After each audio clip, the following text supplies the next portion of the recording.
Reverend Father Caius Ugwu. He joins me from Turin in Italy, while Reverend Father Vincent Buchi joins me from Anambra State here in Nigeria, Southeast. Welcome, gentlemen. Now, I'm going to start with Father Caius. If you will, please help us understand the importance of the papacy, particularly as a symbol of unity for Catholics across different cultures and nations. Okay, thank you very much. I don't know if you are hearing me very well, but oh, we can hear you very well. Thank you very much. Efforts to hear you from me. I've tried to adjust my volume, but it's not improving. But I'll try because I think I got the question. Yes, the question is about Pope as a symbol of unity in the universal church, that is the Catholic Church. Yes, indeed. Yes.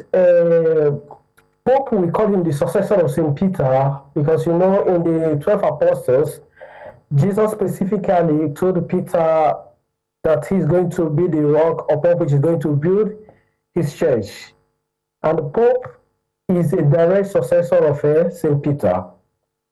Why do we call him direct successor? Because the Vatican, the Basilica of St. Peter in Vatican was constructed on the tomb of St. Peter. And whoever takes up that position becomes a successor of St. Peter.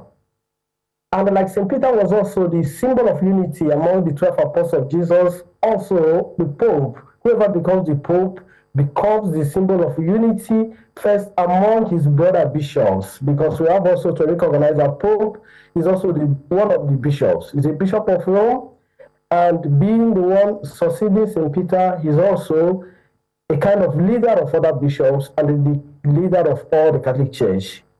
So that his position puts him in a very favorable position to govern, but not in the political sense of governing, but in the spiritual sense of overlooking, animating the universal church. Pope is the successor of St. Peter. Pope is a symbol of unity. And Pope Francis tried his possible best in this means to make sure that the Church of God, Church of Christ, the Catholic Church, and all the followers of Christ are united under one faith.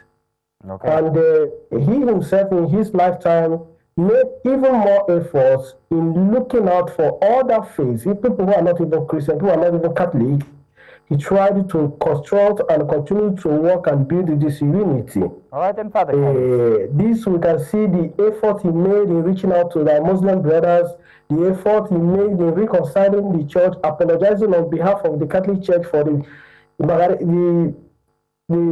sex abuse, the mistakes of the church in the past. Pope Francis was bold enough to say, the church in the past has made some mistake. Sorry, he said sorry without even missing a word, and looked forward that all the followers of Christ we can unite, and all the people of God, all the children of God, irrespective of religion, that we are together. The Pope remained the symbol of unity. And now, thank you, Father Caius. Since yesterday, that the Francis. Thank you very much, Father Caius. I'd like to come to Father Vincent now. Father Vincent, if you can hear us, this is the first time we'll be having cardinal candidates with very diverse cultural backgrounds here, and most of them actually appointed by Father Francis himself. How will this impact the conclave that we're looking forward to? Father Vincent. Yeah, good evening. I think that would be quite interesting. Of course, Pope Francis appointed about 80% of the cardinal electors who are going to enter the conclave. Of course, we can preempt that there's a more likely that this cardinal might try to continue with the values of Pope Francis. We talked about inclusivity, the compassion, going out to people, that the church is, like Pope Francis said, the church is like a field hospital, which is where people come for healing and mercy, and not where people come for judgment. So it's more likely that they also continue also in legacy too. So that is a probability, but also, of course, Francis papacy, of course, shaped a lot of Catholic direction and all that. So we look forward to it. So there's that possibility that they may try to continue these values and legacies of Francis. Okay. Father Vincent, Father Caius has just highlighted some of the qualities of the late Pope Francis. So in your opinion, what qualities should the next Pope possess to continue Pope Francis' vision? Father Vincent, please.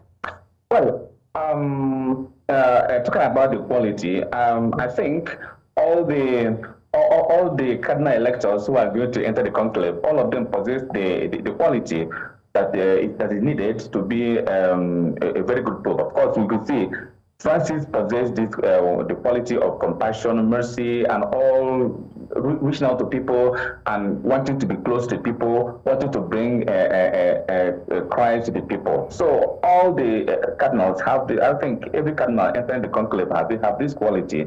And that is why all of them who is made cardinal, of course, they are trusted that they could make a good pope. So the important thing is to continue the doctrine of the Catholic Church, which all of them are capable of doing so. Mm-hmm. So we believe that all of them have this quality. Okay. Now, Father Caius, I'm coming to you. I hope you can hear us now. I'd like to know what you think conclave is going to be like this year because of the diversity of the cardinal candidates. The implications of this diversity, how would it manifest in conclave this year? Father Caius. I must tell you, it must be a very interesting conclave this time around, because one of the things Pope Francis did in the last years of his papacy is to elect into the position of cardinal younger bishops and younger cardinals. And by doing so, Pope Francis was also very wise and intelligent that he touched almost every part of the world in his appointment of new cardinals. So we are going to have a cardinal in which almost every continent of the world is well represented. The age, we have a good age, that means we have young, we have very experienced ones. So it's going to be very interesting, this conclave. And like I told you, when I think of conclave, I think of a gathering of great men of God. It's a spiritual gathering in which the cardinals will be listening to the Holy Spirit, and they are going to allow themselves to be used by the Holy Spirit to elect a new pope who will come in with his own qualities, good characteristics, and his uniqueness in leading the Catholic Church. We have really enjoyed the papacy of Pope Francis, and we are very much optimistic that the Holy Spirit that gave us Pope Francis is still going to give us another pope that will be great in his own unique way. Okay. Well, let us not make a mistake and begin to look at conclave as a political election, and no, it's going to be a gathering in which the cardinals will be coming from all over the world, everybody coming with his own wealth of experience from the part of the world he is coming, and the cardinals are going to listen to each other, and at the end of the day, I'm promising you that the Holy Spirit is going to intervene, and we are going to have another great pope as God has always given us. Okay. Well, now let me come to Father Vincent. I'd like to know, what roles do you see for the next Pope? Regarding, if you take a look at Father Francis's tenure there, where he touched on very diverse issues, whether it was the LGBT community, he embraced those, and he was rather political as well. So what roles do you see the next Pope embracing to continue his vision, Father Vincent? I think when it comes to that issue of the LGBT, the new Pope will continue what they stand on the church in reference to these people. Of course, the stand of the church has always been that you condemn the act, but not the people.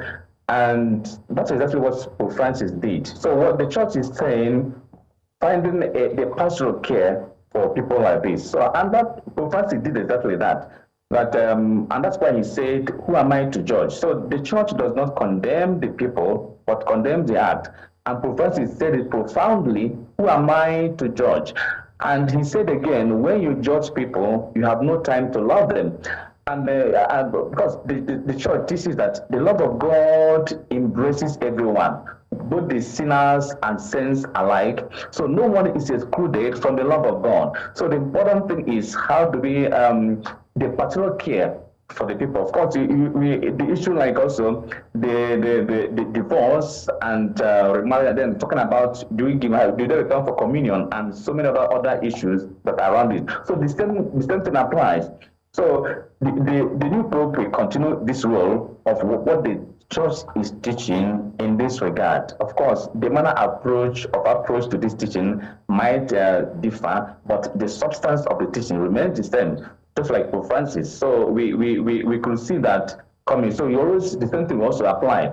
The finding a pastoral care that can also accommodate everyone, no matter the sexual orientation and whatever. So because all of us are part of the church, and the love of God embraces all of us. All right then. Well, thank you very much, Father Vincent and Father Caius, for joining us this evening to shed light on the matters at hand. Thank you indeed.